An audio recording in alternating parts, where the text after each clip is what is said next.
Pessoa, seja bem-vinda. Obrigada desde já pela curtida, por compartilhar e contribuir no Apoia-se. Sua presença é crucial e seu apoio imprescindível para a manutenção aqui do canal. Como esse é o primeiro vídeo oficial do novo projeto Vives, eu vou dar só uns recadinhos rapidinho. Se você já é um apoiador do Apoia-se, muito obrigada. Fica aqui meu agradecimento eterno. Yay. Mas se você ainda não é, vá lá, acessa apoia.c/vives e você vai me ajudar aqui a manter o canal, a trazer cada vez mais conteúdo sobre escrita pra vocês. E lá no site do Apoia-se tem um vídeo já de abertura explicando todo o projeto, como que vai funcionar, as recompensas, as metas, tudo. Conto com a sua ajuda. Sem mais delongas, vamos ao vídeo de apresentação mais prefácio do livro Zen e a Arte da Escrita, do Ray Bradbury. Tem gente que fala Ray Bradbury, Ray Bradbury, mas vendo os vídeos aí nas interwebs, eu descobri que o nome dele a gente tem que falar Ray Bradbury. Difícil pra brasileiro meter uma dessa. Eu fico pensando se eu cobrasse das pessoas que elas falassem o meu nome direito, meu sobrenome, Maurey, né? Seria, que é francês, seria Mouret. Pedante, mate. Antes de mais nada, um pouquinho de Wikipedia, só pra dar aquele gostinho pra vocês. Vamos ler, né? Ray Bradbury foi um escritor e roteirista norte-americano, nascido em 1920, falecido em 2012. Você provavelmente já ouviu falar dele, do livro Fahrenheit 451, acho que é provavelmente o mais famoso do autor. Mas se vocês googlarem o nome dele, vocês vão ver que ele escreveu uma cacetada de conto, além das Crônicas Marcianas, que basicamente o consagrou também, talvez principalmente na ficção científica. Mas esse livro aqui, gente, não é de ficção científica. É uma coleção de ensaios do autor sobre a escrita. Uma declaração de amor, se você preferir. Essa edição é da Leia, mais antiguinha, ela é de 2011. Já trocou de editora, inclusive. Esse livro já foi publicado por outra editora hoje. Tem uma outra edição no mercado e teve até uma mudança do nome que tem mais a ver com o original, inclusive. O Zen da Arte da Escrita, se eu não me engano. O Ray, vocês sabem que eu sou íntima dos autores aqui, né? Amava ler desde criança. Ele começou com quadrinhos, depois ele foi pra contos de fadas, depois fantasia, aí ele se apaixonou pelo filme O Corcunda de Notre Dame, ele teve essa fase, aí ele se apaixonou pelo filme A Fantasma da Ópera, a versão antiga, não a versão com o Gerard Butler toscona, que eu amo, by the way. E aí ele se encantou com um filme de dinossauros, aí começou a ler tudo sobre dinossauros, viciadão. Acho que todo mundo tem a sua fase de dino. Se bobear, o meu primeiro sitcom foi Família Dinossauro. Eu via quando criança ainda, bem antes de Chaves, de Friends, então olha lá. Gente, eu odiava. Não é a mamãe, não é a mamãe. Odiava, mas eu amava ao mesmo tempo aquela coisa daquela família disfuncional de dinossauro. Dino falante. Bom, isso tudo para dizer que essa fase dinossauro, ou qualquer outra coisa, na verdade, afetou a vida do Ray e o influenciou totalmente, a ponto de inspirar a sua escrita anos depois, quando ele foi chamado para escrever o roteiro de Moby Dick. Sim, ele foi um dos roteiristas de Moby Dick, aquele filme clássico, e ganhou um Oscar por isso, minha gente. Um Oscar. 33 anos ele tinha quando escreveu, tá? Uma derrota. Então, uma coisa que você vê, que você absorve com 3, com 6 anos, com 10 anos, que seja, acaba indo parar na sua ficção quando você chega aí aos seus 30, 40 anos. Verdade, gente. Cara, eu lembro mais de uma vez de brincar com uma amiga minha da escola num ônibus, talvez quinta ou sexta série, não sei direito agora, de apontar para as pessoas na rua e inventar histórias para essas pessoas. Por algum motivo eu achava aquilo divertido, me ajudava a passar o tempo, assim, trânsito, jardim botânico no Rio de Janeiro, era terrível. Ajudava. E sim, eu andava de ônibus quando eu era criança. Anos 90, galera. Corta pra 2015. Abriu um concurso do Brasil em Prosa, junto com a Amazon. E eu participei com um conto bem curtinho chamado Entre Duas Gotas de Chuva. Tá lá, online, quem quiser conhecer, é só comprar R$1,99. Tranquilão comprar, hein? E adivinha a história? Mãe e filha no ônibus, inventando coisa de pessoas aleatórias na rua. Não foi exatamente consciente, a ideia veio, sabe? Veio porque eu tava acostumada a fazer isso na infância. Claro que uma inspiração muitas vezes vem do presente, do que você está vivendo naquele momento, mas certamente alguma influência virá do passado. Do que você viveu, do que você fez, do que você deixou de fazer, da sua educação, do seu privilégio, da falta de privilégio. E muito, mas muito mesmo, vem do que você consumiu na infância, em termos de cultura, claro. Se você é de uma geração mais nova, geração Z, talvez você não tenha tido o costume de ir a bibliotecas, de visitar bibliotecas. Você é da minha geração, mais de 35, Millennium? Millennium. Bom, você deve ter ido sim a bibliotecas quando era criança, quando era adolescente, trabalho da escola, a gente tinha que ir pra biblioteca, não tinha internet, pelo menos eu não tinha nem computador. Era o que tinha pra hoje, quer dizer, pra ontem. Você lembra da primeira vez que você visitou uma biblioteca? Ray lembra. Ele foi com 6 anos à procura do livro mágico de Oz. Infelizmente eu não tenho uma versão brasileira aqui desse livro, mas olha essa versão que eu tenho aqui, que é tipo, é uma coleção dessas edições, muito doida, e que são feitas por artistas gráficos e ilustradores do mundo inteiro. Então eles se juntaram, né, com a editora para fazer vários livros desses clássicos desse jeito, com uma proposta diferente de gráfico, tá vendo?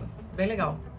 Eu tô pensando seriamente em sortear lá no Apoia-se pros apoiadores que tiverem essa recompensa. O que vocês acham? Uma edição bem legal.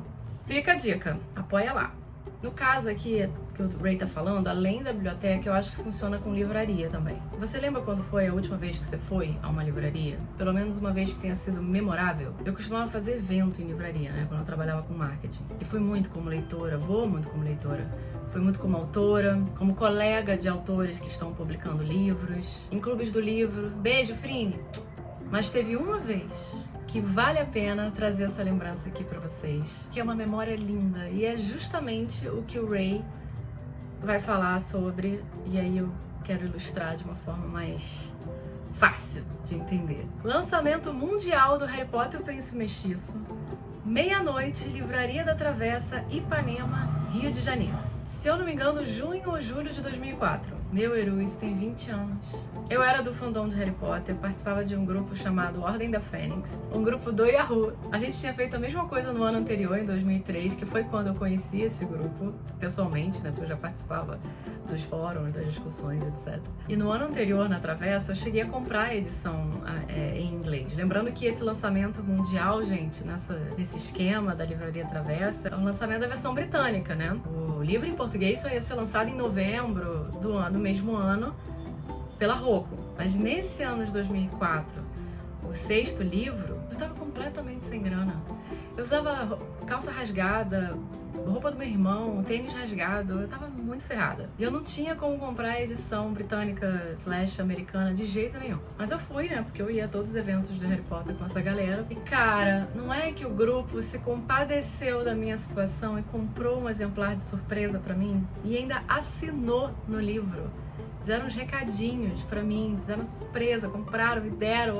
Melhor lembrança de livraria da vida. Curiosamente, minha melhor lembrança de biblioteca da vida foi quando eu peguei Harry Potter e a Pedra Filosofal pra ler. Eu entrei pra devolver um Agatha Christie, se eu não me engano, na biblioteca do clube AABB, que eu ia muito na infância. Praticamente vivia lá. E aí tinha um exemplar de Harry Potter e a Pedra Filosofal dando sopa no balcão. Aí eu olhei e pensei assim,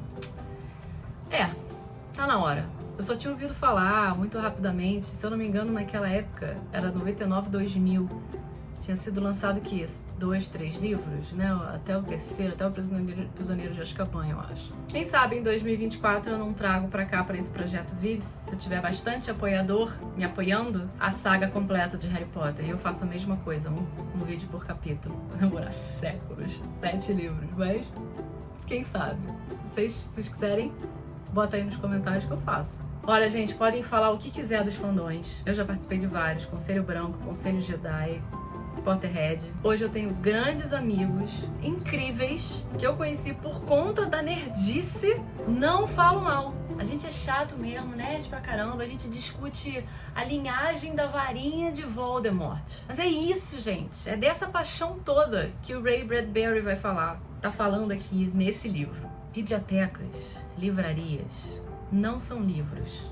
são pessoas. Pessoas que você encontra ali dentro. Milhares, milhões de pessoas que escreveram as histórias. É pessoal, galera. Você abre um livro e ele se torna você. Você abre um Ray Bradbury, você é um Ray Bradbury. Você abre um Charles Dickens e o Charles Dickens é você. Palavras de Ray. É um espelho.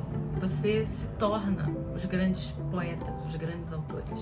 Você vai a uma biblioteca e descobre a si mesmo. A biblioteca é a resposta. Sabe quando você abre um livro e cheira as páginas?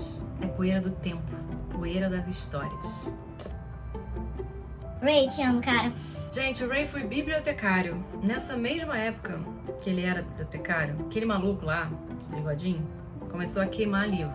Logo depois disso, os russos fizeram algo parecido. Mas em vez de queimar os livros, eles estavam matando os autores na surdina.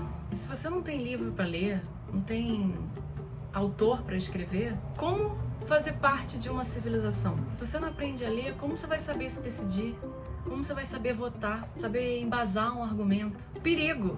Saber ler. Se você tiver a oportunidade, leia os contos do Ray. Aqui não tem conto, né? Aqui são só os ensaios dele sobre a escrita, mas se você tiver a oportunidade, pega os contos. Alguns contos para ler. Escreveu vários. Ele sempre foi muito apaixonado por tudo que ele escreveu. Tudo que ele fez tem paixão. Ele deixa isso evidente na escrita, até mesmo em ensaio, tipo, não ficção. Ele deixa claro a paixão que ele tinha pela palavra, pela escrita, pelas histórias. Se você já leu Fahrenheit 451, você deve ter percebido isso. Seu amor pelo conhecimento, pelos livros. E para provar isso, para provar esse amor, ele preparou esse livro aqui de ensaios. Bem curtinho. Ó, dá para ler rapidinho, muito curto. Mas a proposta aqui é ler um capítulo só por semana. Vai ter um vídeo para cada capítulo e eu vou tentar trazer o máximo possível de exemplos pessoais, interpretação, foco na escrita, referências, tudo para abordar cada capítulo com qualidade, conteúdo e paixão, que é o que o Ray Bradbury quer que eu faça. Do prefácio eu tive que trazer essa frase aqui que me marcou muito. Escrever nos faz lembrar de que estamos vivos e de que isso é uma dádiva e um privilégio, não um direito. Um privilégio, não um direito. Absorve, gente. Absorve. A gente precisa lembrar que a arte de escrever, ela não livra a gente de privações, da fome, da guerra, da inveja, da morte. Ela nos revitaliza no meio disso tudo. Eu sempre tive a impressão de que eu aprendo mais comigo mesma quando eu escrevo algo e não quando eu experimento algo. Que esquisito falar assim, né? Mas vou tentar explicar melhor. A experiência, quando a gente vive alguma coisa, ela nos faz reagir, certo? E a gente aprende com essas reações. No meu caso, as reações, às vezes, elas não querem dizer muita coisa. Sei lá, eu tento relevar as coisas, eu relevo muita coisa, eu sou muito tolerante, enfim. Eu não dou tanto peso para as coisas de forma geral, sabe? Mas quando eu resolvo colocar no meu diário, é aí que eu reconheço, que eu percebo a influência de cada ação e reação e de como que isso teve de consequência para mim, de sentimento, qual o sentimento que foi gerado por conta dessas ações e reações. Mas é só quando eu escrevo. Tem uma frase no livro As Vinhas da Ira, um livro que eu tô lendo agora, do John Steinbeck, e o personagem lembra algo que o pai costumava dizer. Aquilo que a gente não pode dizer com a boca, também não deve escrever no papel. Me marcou porque para mim é um pouco oposto, né? Eu sempre me expresso melhor escrevendo. As pessoas às vezes interpretam errado o que eu falo.